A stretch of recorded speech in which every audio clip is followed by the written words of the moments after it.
Hello बच्चों, चलिए प्रश्न को देखते हैं। प्रश्न है, यंग के द्विजिरी प्रयोग से में बनने वाली फ्रिंजों की चौड़ाई के लिए व्यंजक का निगमन कीजिए। यदि दोनों झिरियों में से आने वाले प्रकाश पुंज के पथ में मोटाई टी व अपवर्तनांकन की एक पतली पारदर्शी प्लेट रख दी जाए तो क्या होगा, इसकी विवेचना कीजिए। तो प्रश्न को आगे हल करें उससे पहले जो प्रश्न की मुख्य अवधारणा है उस पर विचार करते हैं। तो इस प्रश्न के लिए जो मुख्य अवधारणा है वह हो जाएगी व्यतिकरण, अर्थात हम यहाँ पर यह देखेंगे कि व्यतिकरण क्या होता है। तो व्यतिकरण होता है कि जब समान आवृत्ति दो प्रकाश तरंगें जो किसी माध्यम में एक ही दिशा में गमन करती हो तो उनके अध्यारोपण के फलस्वरूप परिणामी तरंग की तीव्रता में परिवर्तन होता है और इस घटना को क्या कहते हैं, व्यतिकरण कहते हैं। अब हमें प्रश्न में दिया गया कि यंग के द्विजिरी प्रयोग में बनने वाली फ्रिंजों की चौड़ाई के लिए व्यंजक का निगमन कीजिए, अर्थात जो फ्रिंज चौड़ाई है उसके लिए हमें व्यंजक का निगमन करना है। तो जैसा कि हम जानते हैं कि फ्रिंज चौड़ाई क्या होती है, तो फ्रिंज चौड़ाई होती है दो क्रमागत दीप्त अथवा अदीप्त फ्रिंजों के मध्य की चौड़ाई। तो अब जैसा कि हम यहाँ पर देख सकते हैं कि चित्र में कि यहाँ पर हमारे पास स्रोत एक और स्रोत दो स्रोत हैं जिनसे क्या आ रही है, हमारे पास प्रकाश तरंगे आ रही है और उनके व्यतिकरण के फलस्वरूप हमें जो पर्दा है उस पर बिंदु P पर हमें एक फ्रिंज परिणामी फ्रिंज प्राप्त हो रही है। हमें यहाँ पर ये जो केंद्रीय फ्रिंज जो है वह किस पर प्राप्त हो रही है, बिंदु O पर प्राप्त हो रही है और स्लिट तथा पर्दे के मध्य की जो दूरी है वह कितनी है, D है, और जो S1 व S2 है उनके मध्य की दूरी कितनी है, D है। केंद्रीय फ्रिंज तथा जो हमें फ्रिंज प्राप्त होगी उसके मध्य की दूरी कितनी है, X है। अब जो हमें दिए गए वो यहाँ पर लिख लेते हैं। तो S1 S2 का मान है D, CO का मान है कैपिटल D, OP का मान है X।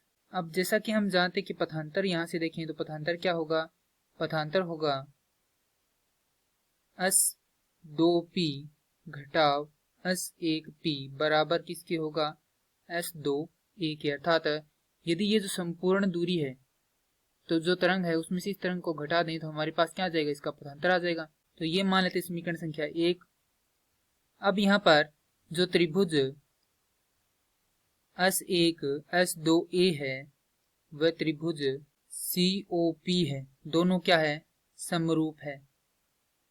किस कसौटी से है, तो कोण कसौटी से। देखें किस प्रकार, ये कोण थीटा है, ये भी कोण थीटा है, तो दोनों कोण ये बराबर हो गए। दूसरा हमारे पास ये कोण 90 डिग्री का है और ये भी कोण 90 डिग्री का है, तो यहाँ पर ये हो गए कोण कसौटी से समरूप। यदि ये समरूप है तो हमारे पास यहाँ से आएगा S1 2 भाग में S2A बराबर होगा किसके, CP बटा OP के। तो चूंकि जैसा कि हम जानते हैं कि D क्या है, बहुत बड़ा है किससे, D से, तो यहाँ पर इसलिए यहाँ से हो जाएगा कि CP लगभग बराबर है CO के। तो यहाँ से हमारे पास आएगा S2A भाग में S2 बराबर होगा किसके, OP बटा CO को। क्योंकि यहाँ पर क्या किया, दोनों तरफ वज्र गुणा कर दिया इनका, अर्थात इनका क्या कर दिया, प्रतिलोम कर दिया, उलट दिया इनको। तो ये हो जाएंगे यहाँ पर S2A भाग में D बराबर है किसके, X बटा कैपिटल D के। तो यहाँ से S2A का मान आ जाएगा हमारे पास D X बटा में कैपिटल D, ये आ जाएगी समीकरण संख्या 2। तो समीकरण 1 व 2 से पथांतर बराबर हो जाएगा XD बटा में कैपिटल D। अब है दीप्त फ्रिंज के लिए। चूंकि हम ये बात जानते हैं कि जो हमें फ्रिंज प्राप्त होगी वह क्रमागत प्राप्त होगी, अर्थात पहले हमें किस प्रकार की फ्रिंज प्राप्त होगी, अदीप्त दीप्त फ्रिंज, फिर अदीप्त, फिर से दीप्त, फिर से अदीप्त। तो यहाँ पर फ्रिंज चौड़ाई क्या होती है, दो क्रमागत फ्रिंजों के मध्य की दूरी। तो ये जो दीप्त अथवा अदीप्त, माफ कीजिए दीप्त व दीप्त, अर्थात ये जो दूरियां हैं और अदीप्त तथा अदीप्त, ये जो दूरियां दोनों क्या रहेगी, बराबर रहेगी, अर्थात फ्रिंज चौड़ाई क्या रहती है, दोनों की बराबर रहती है। तो दीप्त फ्रिंज हमें कब प्राप्त होती है, जब क्या होती है, वृत्त अधिकतम हो, अर्थात I मैक्सिमम हो। वह बराबर होगी कब, जब कोस फाई का मान कितना हो, धनात्मक 1 हो। और यह मान कब प्राप्त होता है, जब फाई बराबर हो 2 n पाई, जहां n बराबर कितना हो, 0 हो, 1 हो, 2 हो, इस प्रकार से चलता रहे। जैसा कि हम जानते हैं कि कलांतर बराबर होता है 2 पाई बटा लैम्डा गुणा पथांतर के। जहाँ पर लेमडा क्या है, तरंग दैर्ध्य है।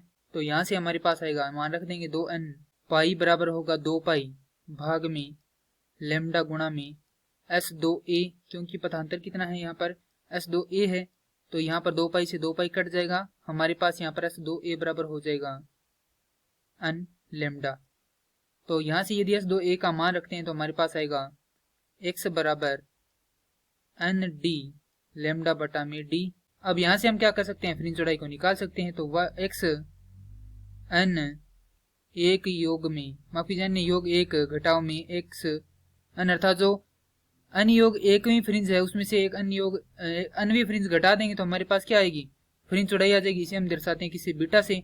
तो यहाँ से बीटा बराबर हो जाएगा n योग एक गुणा में d लेमडा बटा d घटाव में n कैपिटल D लेमडा बटा में d। हल करेंगे तो हमारे पास यहाँ से बीटा बराबर आ जाएगा d लेमडा बटा d, जो कि क्या है, फ्रिंज चौड़ाई है, अर्थात फ्रिंज चौड़ाई का क्या है, ये व्यंजक है। अब दिया गया यदि दोनों झिरियों में से एक के आने वाले प्रकाश पुंज के पथ में मोटाई t व अपवर्तनांकन की पतली पारदर्शी प्लेट रख दी जाए तो क्या होगा, इसकी विवेचना कीजिए। तो यदि हम क्या करते हैं, यहाँ पर ये जो ऊपर वाला S1p है, अर्थात प्रकाश पुंज S1p है, उसके मध्य में क्या कर देते हैं, हम t मोटाई की एक कांच की प्लेट रख दें तो यहाँ से क्या होगा, अपवर्तन होगा। अपवर्तन के फल स्वरूप जो हमें यहाँ पर मान लेते कुछ इस प्रकार से ये पुंज यहाँ पर जाएगा और ये पुंज जब इस पर अध्यारोपित होगा तो ये पुंज कुछ यहाँ पर मिलेगा, जो कि बिंदु कौन सा होगा, P डैश होगा। तो यहाँ से ये क्या हो जाएगी, जो फ्रिंज है वह थोड़ी सी विस्थापित हो जाएगी, अर्थात जो हमें परिणामी फ्रिंज मिलेगी वह कहाँ पर मिलेगी, कुछ इस बिंदु P डैश पर मिलेगी।